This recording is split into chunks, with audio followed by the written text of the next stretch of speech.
Educators constantly grapple with a core question. How do we accurately measure what a student can actually do in the real world?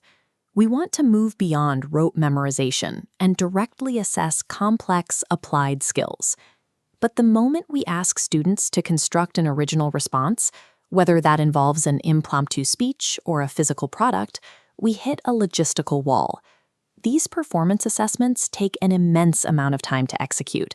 They are expensive to administer, and they are notoriously difficult to score with any consistency. Every educational test exists on a strict psychometric sliding scale. On one end, you have standardized testing, which offers highly reliable, easily scalable scoring, but fails to approximate lifelike demands. On the opposite end, performance testing and portfolios perfectly simulate real-world tasks, but their scoring reliability plummets. This tension routinely forces school districts to abandon performance testing. The instructional dividends of measuring real-world mastery might be high, but the logistical burden of training human scorers to agree on the quality of highly individualized work often proves too heavy. To get the benefits of authentic assessment without sacrificing measurement integrity, we cannot rely on the old methods. We have to completely restructure how we design the most common performance tool we have, the portfolio. Many teachers view the portfolio as a storage artifact, a manila folder where students gather their finalized papers to show off at an end-of-year open house. In technical fields like architecture or journalism, a portfolio is a systematic, updated collection used to display specific skills and milestones. Classroom portfolios must adopt this same rigor, functioning as an active record that captures longitudinal growth through constant updates as a student's skills evolve. This table from Tierney, Carter, and Desai outlines the stark differences in assessment outcomes between portfolios and standardized practices. Look at the right column. Standardized tests measure achievement across a very limited range of assignments. They are mechanically scored, and they strictly separate the act of learning from the act of testing. Portfolios reverse this dynamic entirely. On the left column, the assessment process itself becomes collaborative, directly linking teaching to learning. Student self-assessment is embedded as an operational goal. The portfolio acts as an active pedagogical mechanism. It requires a completely different operational approach than dropping a multiple-choice test on a desk and collecting the score. Because portfolios are highly adaptable, educators frequently fall into the omni-portfolio fallacy. They assume that a single portfolio can satisfy multiple, conflicting measurement goals simultaneously. Assessment specialists identify 3 distinct portfolio architectures, each built with different structural requirements. Blueprint 1 is the evaluation of status. This model determines whether students have met previously defined quality levels. It requires strictly standardized inputs, rigid scoring rubrics, and is controlled entirely by the teacher for formal grading purposes. Blueprint 2 is the showcase, or celebration portfolio. Here, students select only their absolute best, highly polished final drafts to display their accomplishments to external audiences, like parents or college admissions boards. Blueprint 3 is documentation of progress, often called a working portfolio. This contains iterative drafts, early mistakes, and continuous self-evaluations. Its high data density provides ongoing diagnostic value for active learning. As the saying goes, no man can serve 2 masters. Mixing blueprints creates an architectural conflict. Because a documentation portfolio relies on the messiness of early drafts, it provides a different data set than a status evaluation. Attempting to use one for the other destroys the validity of the resulting measurement.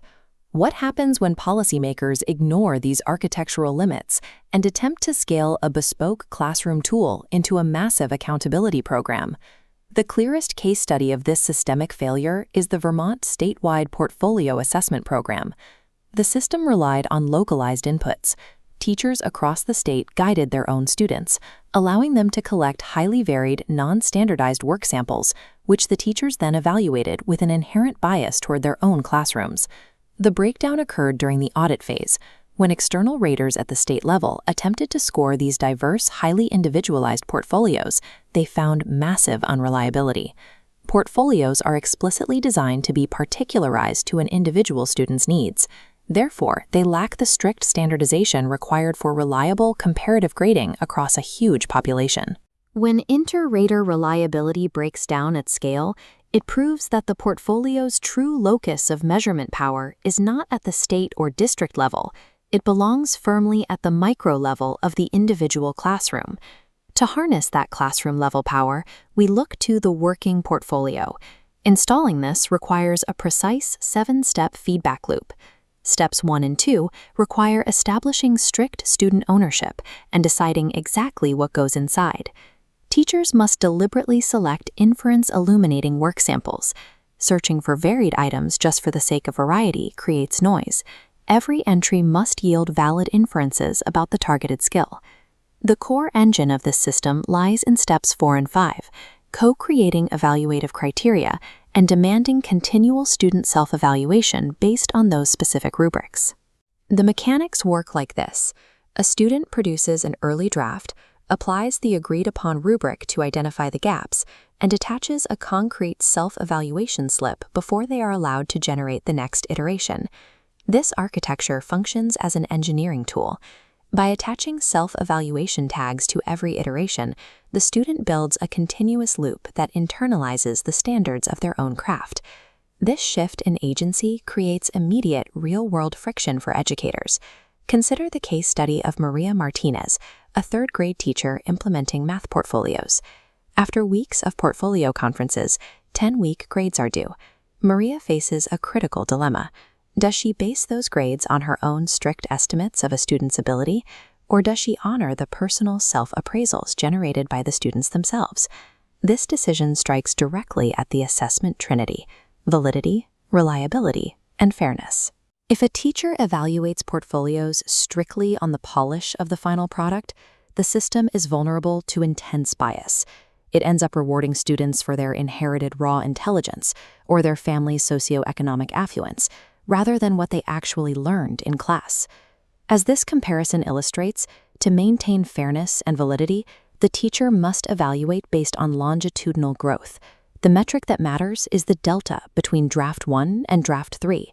We must judge students by the progress they gain from the instruction, not the advantages they bring to it. There is a single diagnostic question for any teacher considering this approach. Does this system substantially increase the accuracy of the inferences you make regarding your students' skills? If the answer is no, you should abandon the portfolio immediately. When architected correctly around a singular, clearly defined purpose, the working portfolio achieves something standard tests cannot. It resolves the psychometric tension by merging the measurement of learning with the actual act of learning itself.